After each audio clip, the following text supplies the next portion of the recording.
मध्य प्रदेश में हुए विधानसभा चुनावों के बाद भले ही पूर्व मुख्यमंत्री शिवराज सिंह चौहान को एक बार फिर प्रदेश की कमान ना सौंपी गई हो, लेकिन इस चुनाव के बाद भी शिवराज के सितारे बुलंद हैं। वे न सिर्फ लोकसभा चुनाव में विदिशा से प्रत्याशी बने, बल्कि उन्होंने यहां से लगभग 8.5 लाख वोट से जीत दर्ज करते हुए मोदी की नई सरकार में एक बड़ा ओहदा हासिल कर लिया। वे अब देश के कृषि मंत्री हैं। केंद्रीय मंत्री शिवराज सिंह चौहान को जो 2 प्रमुख मंत्रालय मिले हैं, उनका बजट एमपी सरकार के बजट के बराबर है। उन्हें कृषि और किसान कल्याण एवं ग्रामीण विकास मंत्रालय का जिम्मा सौंपा गया है। दोनों विभागों का कुल बजट करीब 3.7 लाख करोड़ है, जबकि एमपी सरकार का 2023-24 का बजट 3,14,000 करोड़ के करीब है। शिवराज के अलावा केंद्रीय मंत्री ज्योतिरादित्य सिंधिया को भी टेलीकॉम मंत्री बनाया गया है, लेकिन शिवराज की बढ़ती ताकत से मध्य प्रदेश में शिवराज से जुड़े भाजपा नेताओं का चेहरा खिला हुआ है। शिवराज सिंह चौहान एक बार फिर मध्य प्रदेश में मजबूत हो गए हैं। उनके पास केंद्र के 2 मजबूत मंत्रालय हैं। इसके अलावा वे देश में भी एक बड़ी शख्सियत के तौर पर उभरे हैं। शिवराज सिंह चौहान ने एमपी के मुख्यमंत्री रहते हुए भी सबसे ज्यादा काम कृषि क्षेत्र में किया था। उनके कार्यकाल में कृषि क्षेत्र में एमपी में कई नवाचार हुए और कई रिकॉर्ड बने। इसीलिए शिवराज को ये मौका दिया गया है। प्रधानमंत्री मोदी ने कार्यभार संभालते ही पीएम किसान निधि की 17वीं किश्त भी जारी की। मोदी ने फाइल पर हस्ताक्षर करने के बाद कहा कि उनकी सरकार किसान कल्याण के काम करती रहेगी। आने वाले समय में कृषि क्षेत्र में बड़े फैसले लिए जाएंगे। दूसरी तरफ शिवराज ने भी कृषि और ग्रामीण विकास मंत्रालय के अधिकारियों के साथ अनौपचारिक बैठक की है। इस बैठक के बाद उन्होंने कहा कि प्रधानमंत्री मोदी और सरकार की प्राथमिकता किसान कल्याण की है।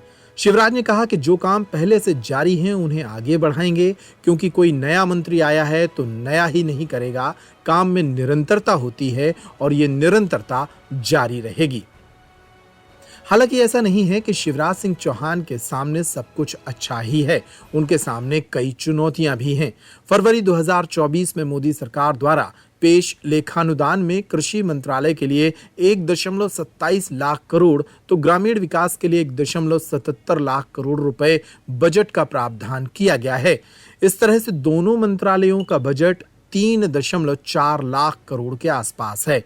एक्सपर्ट बताते हैं कि शिवराज के सामने चुनौती रहेगी कि जिस तरह से उन्होंने एमपी में कृषि क्षेत्र में नए आयाम स्थापित किए हैं, उसे वे देश में भी लागू करें। शिवराज के सामने जो प्रमुख चुनौतियां हैं, उनमें से एक है कृषि को लाभ का धंधा बनाना, फसल कटाई के बाद सरकार द्वारा पब्लिक और प्राइवेट इन्वेस्टमेंट को प्रमोट करना, एग्रो क्लाइमेट जोन में नैनो डीएपी के उपयोग का विस्तार करना, ऑयल सीड्स यानी तिलहन में किसानों को आत्मनिर्भर बनाना, डेयरी विकास के लिए व्यापक कार्यक्रम बनाना, एग्रीकल्चर प्रोडक्शन बढ़ाना और पीएम आवास योजना के तहत अगले 5 साल में 2 करोड़ नए घर बनाने का लक्ष्य भी शिवराज के कंधों पर होगा।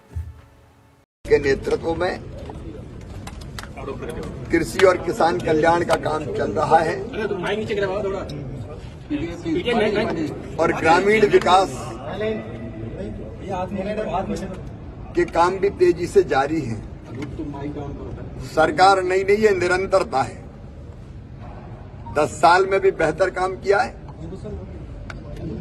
और अपने संकल्प पत्र में हमने किसान कल्याण हो या अर्बन डेवलपमेंट हो या रूरल डेवलपमेंट हो, ग्रामीण विकास हो, उसके बारे में अपना रोड मैप बना के दिया है। हम इन्हीं कामों को आगे बढ़ाएंगे।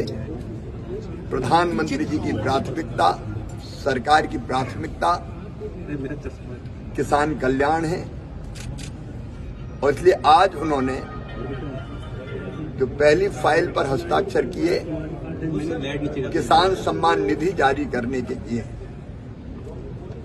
आज जो फैसला कैबिनेट ने लिया 3 करोड़ गरीबों के घर और बनाने का, अब ये काम पहले से जारी है। इन्हीं को आगे बढ़ाएंगे, क्योंकि कोई नया मंत्री आया तो नया ही करेगा। काम में निरंतरता, ये निरंतरता जारी रहेगी।